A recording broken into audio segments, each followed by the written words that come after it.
Do you like your water feature but don't love it? Has it crossed your mind that it might be time for an upgrade? Well, in this video, we're gonna share that exact story with you guys about a client who wouldn't settle for good enough. And by the end of this video, after sharing their journey, you're gonna understand what might be possible when you think outside of the box. When we first met Melissa and Scott, Cody and I had went all the way down to Grant, Alabama to do a routine cleaning on this pond. And when we got there, what we had found was this smaller pond that was tucked underneath of a giant wrought iron plexiglass bottomed bridge that was against a brand new addition of our second story porch overlooking this in Guntersville Lake. But it really seemed like the pond itself did not fit in this backyard. Like there was beautiful patios, walkways, this fenced in area, but really it was all built with this tiny little pond as an afterthought. So when we were talking to Melissa, we had went into some questions about the pond. Some of the rocks had collapsed during the cleaning just from the pressure of the hose. Some things had slid in, and they had all the functionality. They had proper filtration. It was holding water. There wasn't technically anything wrong with this pond. So when I went up to ask Melissa on the porch and go over some of the stuff we found during the cleaning, she stopped me and asked, "What do you think and what do you see in this backyard?" And that's when I knew that they wanted to go forward and potentially get some vision of something better. So at this point, when she asked this question, I just kind of stood there for a second because I was like, what do you mean? What do you see here? Like I see a patio, I see a pond, but then she went into a little detail about how that bridge was custom made to go over the pond itself. And the bridge is as big as the pond. So how can you make our pond work with this bridge?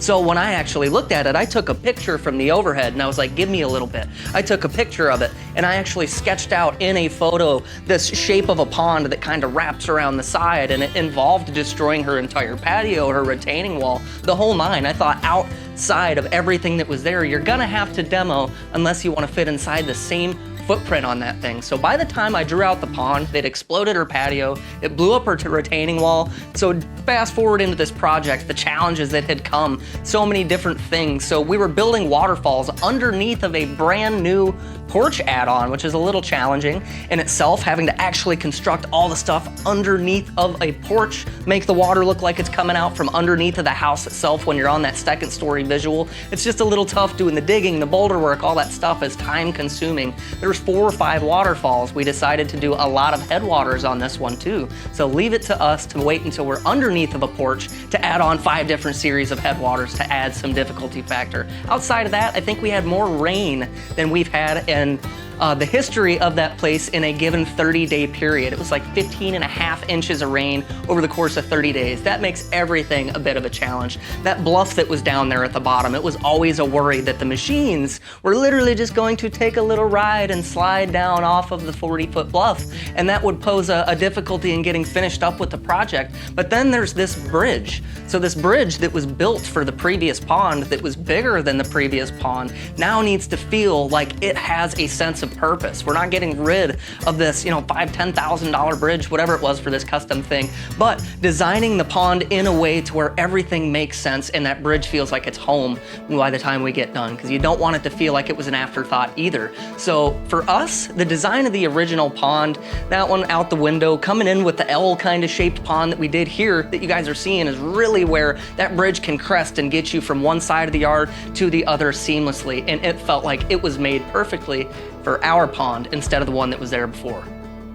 So in the beginning, you really couldn't interact with the pond from anywhere except for like right next to the bridge on one side, because the bridge cut off access from getting to the other side, which is ironic. The bridge cut off access, but expanding the size of the pond, getting that shape that comes into the patio and can actually integrate it, made it to where whether you're up on the 2-story porch, on the patio, crossing the bridge, or at the bottom, you could actually view and enjoy this thing. Man, when we finally turned on those pumps and we released the koi fish into their new home and they were swimming around as happy as the fish seemed and looked, the look on Melissa's face when she walked out that door on that 2nd-story porch and looked down into the pond, I literally saw tears in her eyes. We all sat there, we all were tearing up. It was like this happy thing of we've been here for a month, but we're about to have to leave, and I have never seen somebody more pleased to have a brand new pond and an advanced design going in there than Melissa. One of the craziest things, Scott, he is a stoic, hard man to read, but he is absolutely awesome. I wasn't sure if he liked what we were doing, if he liked us, until it came to the fountainscape. So out of all the crazy stuff we were doing with the pond, the patios, the walkways, the bridge, all of that stuff, I didn't see that man over the moon until we fired up that custom limestone fountain piece.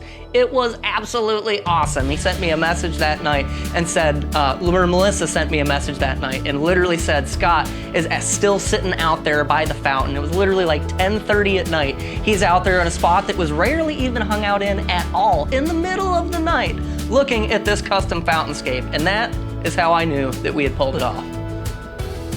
So if you like your water feature, but you don't love it, you've perhaps thought about renovating or what could potentially be, don't let yourself be trapped inside that box. Don't let your hardscapes or your existing feature tell you what your future could look like.